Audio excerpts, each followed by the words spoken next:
ଇଏ ବହୁତ ଦିନ ତଳର କଥା। ଶିମିଳିପାଳ ଜଙ୍ଗଲରେ ସବୁ ଜୀବଜନ୍ତୁ ଏକାଠି ସ୍ୱାଧୀନ ଭାବେ ଖୁସିରେ ରହୁଥିଲେ।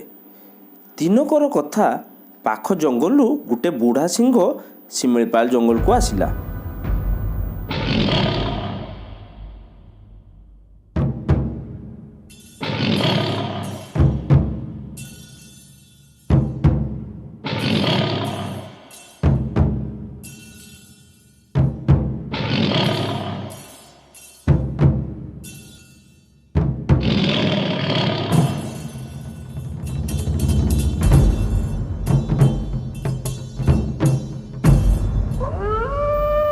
ସେ ନିଜ ଇଚ୍ଛାରେ ସବୁ ଜୀବଜନ୍ତୁଙ୍କୁ ମାରି ଖାଇବାକୁ ଲାଗିଲା। ସବୁ ଜୀବଜନ୍ତୁ ଚିନ୍ତାରେ ପଡ଼ିଗଲେ ଏବଂ ଏକତ୍ରିତ ହୋଇ ନିଷ୍ପତ୍ତି ନେଲେ ତାକୁ ଦେଖା କରିବା ପାଇଁ ଯିବେ।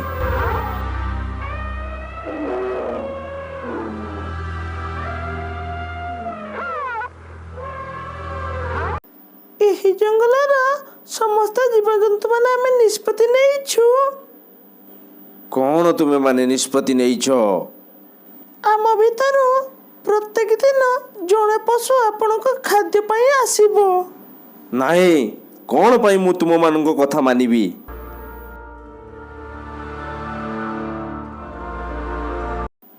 ଆଜ୍ଞା, ଏମିତି ଯଦି ଚାଲିଲା ଅଳ୍ପ ଦିନରେ ଆମେ ସବୁ ଜୀବଜନ୍ତୁ ମରିଯିବ। ଆପଣଙ୍କୁ ଆଉ ଖାଦ୍ୟ ମିଳିବ ନାହିଁ। ଆପଣ ତ ବୁଢ଼ା ହେଇଗଲେଣି, ଆଉ ଶିକାର କରିପାରିବେ ନାହିଁ। ସବୁ ଜୀବଜନ୍ତୁଙ୍କ କଥା ଶୁଣିସାରି ସିଂହ କହିଲା, ଠିକ୍ ଅଛି। ପ୍ରତ୍ୟେକ ଦିନ ଗୋଟିଏ ପଶୁ ସିଂହର ଖାଦ୍ୟ ପାଇଁ ସିଂହ ପାଖକୁ ଗଲେ। ଦିନେ ଠେକୁଆର ପାଳି ଆସିଲା। ଠେକୁଆ ଠିକ୍ ସମୟରେ ନ ଯାଇ ଜାଣିଶୁଣି ଡେରି କରି ତା ପାଖକୁ ଗଲା।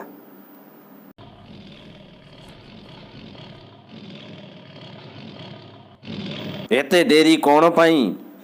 ତୋତେ ଖାଇଲେ କ'ଣ ମୋର ଭୋକ ମରିଯିବ? ନାଇଁ ଆଜ୍ଞା, ମୋ ସହିତ ଆଉ ଗୋଟିଏ ଜୀବ ମଧ୍ୟ ଆସିଥିଲା। ହେଲେ କ'ଣ ହବ, ତାକୁ ରାସ୍ତାରେ ଆଉ ଗୋଟିଏ ସିଂହ ଖାଇଦେଲା। ଏ ଜଙ୍ଗଲରେ ମୋ ଠାରୁ ଶକ୍ତିଶାଳୀ ସିଂହ ଆଉ କିଏ ଅଛି? ଯା, ମୋତେ ଦେଖା। ଚଲନ୍ତୁ ମହାରାଜ।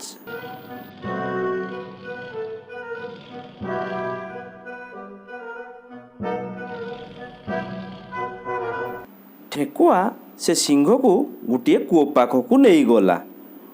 ମହାରାଜ, ଏଇ ସିଂହଟି ଏ କୂଅ ଭିତରେ ଲୁଚିକି ଅଛି। ସିଂହ କୂଅ ଭିତରକୁ ଯେତେବେଳେ ଚାହିଁଲା, ତାକୁ ତାହାରି ଛବି ଦେଖାଗଲା।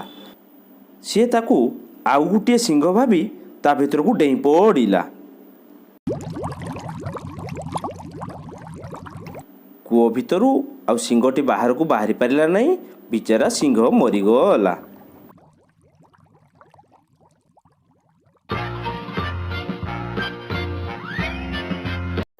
ପିଲାମାନେ ଦେଖିଲେ ତ, ଠେକୁଆ କେମିତି ଛୋଟ ଜୀବଟି ହୋଇ ମଧ୍ୟ ତା ବୁଦ୍ଧି ବଳରେ ସିଂହଟିକୁ ମାରିଦେଲା ଏବଂ ସବୁ ଜୀବଜନ୍ତୁମାନେ ଖୁସିରେ ପୁଣି ଶିମିଳିପାଳ ଜଙ୍ଗଲରେ ଆନନ୍ଦରେ ରହିଲେ।